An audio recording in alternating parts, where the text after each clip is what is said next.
Let me say first off that this is a court of inquiry. It's not an adversarial court. It's a nonprofit educational event. And with enormous, enormous energy and intelligence, all of us have been brought together to try to bring out some of the aspects. So if I may, I have prepared an overview statement based on my work these many past weeks. And I want to just say that as a parent and as a patriot, I'm absolutely outraged by what we're allowing to happen to our children. Humanity is judged on how you treat the weakest member of the society. Let me say that although pedophilia, which says child love, has nothing to do with the abuse of children, these children are not just kidnapped and in some cases bred by families as a cash crop. We have people in the United States of America that breed children in order to sell them. And when they are sold, they come without birth certificates, which means it's easier to kill them and have no one ask where they are. We're also importing children by the plane load. Again, children who have no documentation. It's not just child slavery or child sex abuse. It's also child torture because you have adrenalized blood. You have the whole blood drinking ceremony of the satanic world. It's also the use of children for harvesting body organs. We'll have the Falun Gong testimony tomorrow. One of the reasons that the Falun Gong are so popular is because they're so healthy, so that you can harvest their body organs and get the very best. And then you have ritual ceremonies and ritual murder, as well as incidental murder. But I know the system. I've been a spy all over the world. I have created the Marine Corps Intelligence Command. I have trained intelligence and law enforcement representatives, over 8,000 of them from across 66 countries. They're all, without exception, good people trapped in a bad system. And one of the most wonderful things that this court could achieve, now that we've had Pizzagate, for example, which opened people's mind, is we could achieve an opening of the public mind and an absolute imperative from the public to governments, including the U.S. government, which I think is the center of gravity in so many ways.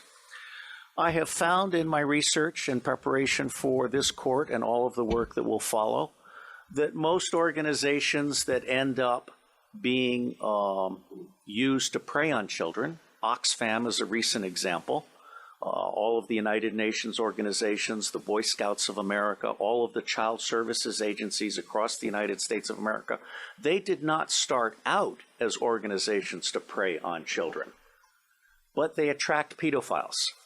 And ultimately, pedophiles end up rising in the ranks and controlling those organizations, so that an organization that initially started out in the service of children becomes an organization that is in fact hunting children.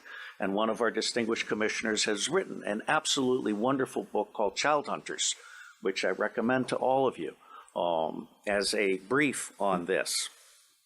Now, it's not my working assumption, but the working assumption yet to be proven that the totality of the children disappearing worldwide is toward 8 million people, toward 8 million children.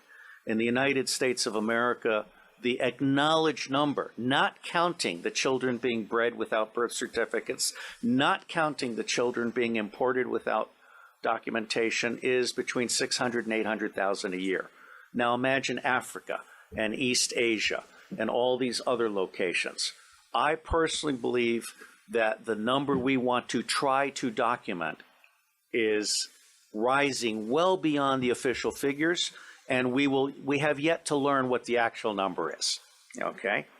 The other working assumption is how long do these children survive within this system?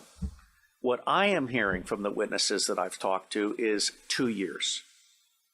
It may be longer, it may be 4 years, it may be 6 years, but by and large, these children are so abused.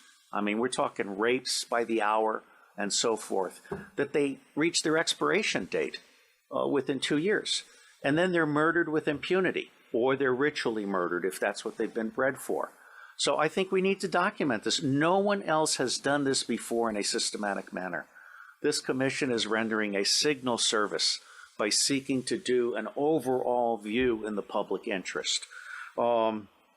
This will be a massive, massive undertaking.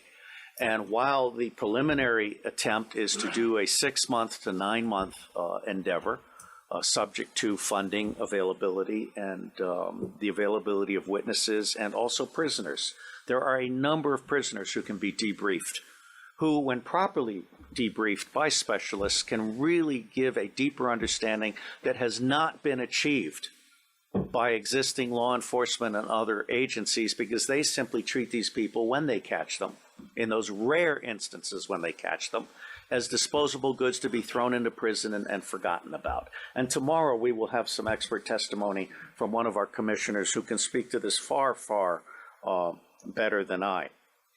William Binney is my counterpart. He is for NSA what I am to CIA, which is to say, he is saying, as I am saying, that we can delete 70% of our respective organizations and put the other 30% to work. But Binney is also the author of Thin Thread, which is a way of doing deep discovery in unstructured databases and the internet.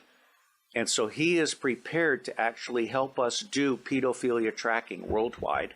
And one of the things that the other technical commission, Stephen Arnold, is very good at is de-anonymizing the internet. This includes every image having a fingerprint.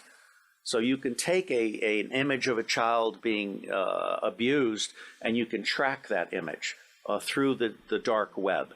So there are resources that we can bring to bear in support of this commission's mission. My favorite technical commission is Arno Reuser from the Netherlands, who is a master librarian. He is so good that when the Dutch intelligence community realized it didn't know enough about the world, they recruited him to create the Open Source Intelligence Center for Dutch intelligence. And as with the endeavors that I helped create in the United States, and in fact for Scotland Yard, very quickly people found out that they could get 40 to 60% of what they knew very cheaply using open sources of information.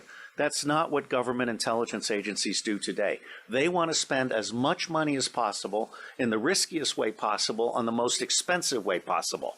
They're not actually there to do decision support or answer questions. So I believe that Arno Reuser is capable of creating the world's first digital library on pedophilia. And this would be a multilingual library to include local dialects. And it would be a library that would then end up being what we call a magnet for walk-ins. We want to have a very professional ingestion system so that people can volunteer to provide expert witness to the thing, or they can volunteer to offer up their papers. There are a number of pedophiles now who are actually ready to turn over their diaries. All right, so I think we're actually doing something really, really huge. My final comment. The center of gravity for taking down the deep state.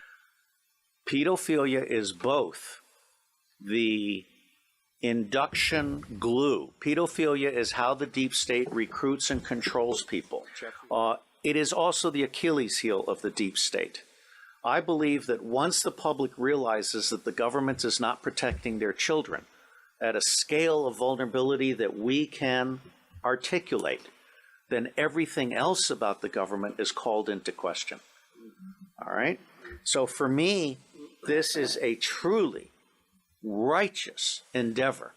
And I will end by saying that as much good as it might do to get the British angry, for me, the center of gravity for change is the American public.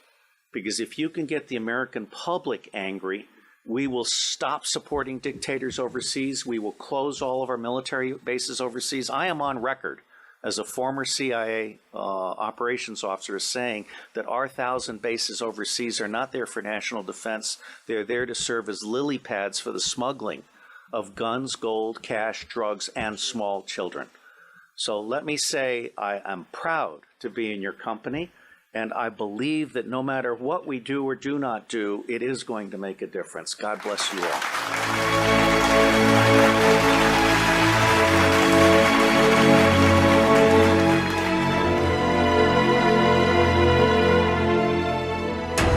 are the power behind the ITNJ. Add your voice. Sign the treaty.